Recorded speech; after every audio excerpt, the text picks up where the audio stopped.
Um, I'm really deeply honored to be here. I think I was asked, it's a little loud, I think I was asked because they needed to raise the average age in the room. So, you're going to hear tonight, I had a chance to meet some of the other speakers. By the way, just like in the military, I'm going to be done at 17 minutes before 7. So you're going to hear from really important people who have served your country and experienced real combat, and they're going to tell you stories that are a little different than the one I'm going to tell you. Now, it is true, I was in the Army, was right after the Civil War. I did my basic at Fort Polk, Louisiana. If anybody's in Louisiana, just yourself. It was miserable. So, but what I'm telling you is that I learned a lot. So what I'm also going to tell you is I'm going to tell you a few things, but you all have the skills because I know what it was to be trained, and you've all been trained. Now here's the other piece of news. I've never met any of you before. Over the last 2.5 years, I've been a speaker at the Miramar Brig. There are 300 prisoners there, and on several occasions, I get 75 or 80 people to talk about entrepreneurship. The good news is I've not seen any of you, so you haven't been in the brig. I wrote a book, and this is really my version of my experiences as I was over the past 10 or 15 years. The story comes from, I'm there for you, baby, is what people who are rat brains in Hollywood say to you when they're not really going to have the next meeting. So that's what this book was, to try to tell the truth of entrepreneurship. And we have a copy of the second volume. See, it's a little arrogant when you put the word volume 1, like we weren't sure we were going to actually do a second volume. It's in the back, and you can have it and be my guest. Okay, here's what you're going to need to know. You're going to hear real things from the other speakers. I'm going to tell you that this issue of force of will, you're trained, you can hold your breath underwater, you're going to swim, and you're going to demolition, you're going to drive engineers, you're going to avoid IEDs. I understand that. But in fact, the world really operates primarily based on luck. This is a little bit hard, and I'm going to tell you some more about it. So I had 3 careers. I spent 10 years, as I told you, in Hollywood, and I'm a big, is this thing red? Oh, I'm a big believer in this, and I'll tell you why. So there is a famous, I'm a devotee, I guess you'd say, of this guy named Dan Kahneman. Dan Kahneman is a Nobel Prize winner in economics. He's the expert on behavioral economics, why people make stupid decisions on a regular basis. And the other guy is called Nassim Taleb, and he wrote a book called The Black Swan. What is this about? It says, in essence, it's very hard to make good decisions.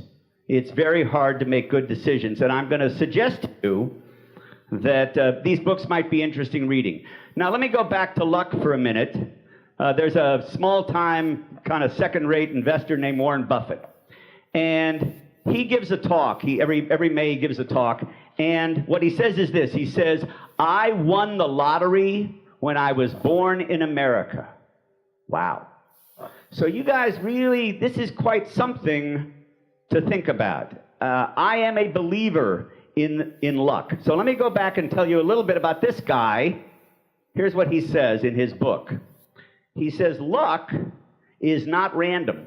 And he says it is an actual force. It goes through the world. It's like this. It's just like a sine curve. He says the trick is this. You need to stand on the train station and wait. And the train will come through, and when it does, you get on. So luck is not random. It actually is a force that comes through. The trick there was you got to be on the station. You can't leave, can't go to the bathroom, you got to be focused, waiting. It will show up. I am the beneficiary, way beyond whatever, of good fortune. The other thing that Kahneman says, which I like, is to be an optimist. You know, I'm a big fan of sort of positive thinking. So I'll give you a story about entrepreneurship. I have a son who's running a company into the ground called Dealstruck. And I think he's going to survive, but here's how, he asked me at some point, give me the analogy of being a CEO for an entrepreneurship. He says, I said, here's the trick. You you have to hold your breath underwater until you survive.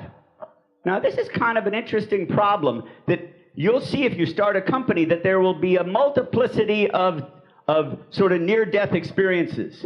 And the answer is, you simply have to hold your breath. You have to assume, the way I liken it to in my own little business is knocking on doors. So I'm going to assume that eventually that one door is going to open, and all I got to do is keep bounding on the doors relentlessly. I'm a big fan of relentless pursuit. Until one door, like the magic doors you see in those movies where you hit this, then it opens up. So this is a little bit zen-y, but I'm living proof that it seems to work. So I'm going to talk to you, as I say, I like, this guy is different. So this guy, I'm going to suggest you read, this is code for stuff happens. Since it's being streamed, I can't now. I know the military doesn't use words like that. So here's what the Black Swan says. The most unlikely events that you think will never happen are actually not random, but are likely. That's another way of saying, and they teach you this in your military experience, you know, develop plan B. That this is really bad things happen. You could understand the 2008 financial crisis, that it wasn't a surprise. Lots of stuff showed up. Let me keep going. My theory here, I actually wrote something. I'm not in the financial business too much, but I'm going to argue that this is code for data. So, for example, people in the stock market, if the stock goes up, they sell it and take their winnings, and if it goes down, they hold on hoping it'll come back. That's exactly wrong. So what I'm going to suggest to you here, rather than talk about money, is the need to measure data carefully. And I think they teach you this in the military. So it's measure twice, cut once, and it's how hard it is to be rational. So I teach, I'm a sort of a coach to some CEOs, in which, how do you make rational decisions? So my theory for survival is to try to increase the odds of making good decisions. There's simple ones like, well, I'm not going to do drugs, that probably will increase my likelihood of living longer. But there are much harder decisions, and those are the ones you'd have to work on. Okay, I'm going to tell you two stories. This is called Don't Bet Against the Macro. The macro is this. Macro is the world you can't control. So the story is this. We started a company in 1995, and we sold it in 1999. 1999 was a wonderful year to sell a technology company. The NASDAQ was 17 million, and there were people, if you had a napkin, they would pay you for it. We were lucky. I told you the first slide was about luck. We were lucky. Now, it was good software. We developed it. It was bought by Cisco for a big number. But the answer is we were lucky, because 18 months after 1999, the market crashed. Here's a company that we started in 2008, in August of 2008. So I'll play a game with you. What happened in September of 2008? Okay, Lehman Brothers went bankrupt. So imagine going to start a news company, an online news company that's going to change the world, that depends on advertising, when in fact the entire world has gone up in the crapper. It's done. So luck in your lives matters. Then the next sentence is, I think you can increase the odds of luck by, as I said, being in the game. So the way I tell about it in a baseball, you can be on the field, you can be pitching, you can be in the dugout, you can be in the stands, you can be selling hot dogs, you can be a ticket taker. What you can't be is in the parking lot, because you're not in the game. So staying in the game, in the moment, matters, and I think being optimistic matters. Now, this is the best rule of all. I wrote the book. The one I left doesn't have all the rules. I wrote a book called I Have 5 Minutes, right? Thank you. I wrote a book called I'm There For You, Baby. It has 221 rules for entrepreneurship. Rule 3, go to, in particular, the ones you know for sure will be a total waste of time. There's a reason. It's when you go to events in which you have no expectations that you are available. Go to them. I went to one in October 7th, 1993. It was raining. It was miserable. I had no intention. It was a waste of my time. I had no idea. It was just, I didn't want to do it. I did it because I teach this stuff, and I met this woman in the back, and I married her, and we've been together 23 years. So I'm a real believer in go to every meeting, in particular the ones that you know are a waste of time, because those are the ones when things will happen. I'm not really that zenny. Okay, here we go. You cannot see a pimple unless you have a mirror. So I'm going to tell a personal story.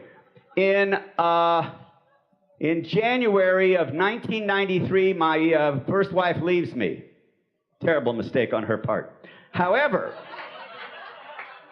I decide that I will go see a psychiatrist. I'm going to go see a shrink, an analyst. I'd had a measured childhood. I've been in and out of therapy more or less, but this was the real deal. This is 1993. So I'm going to tell you how important mentors are. Go to the very first meeting with this guy, and he says, if this works, you'll be richer.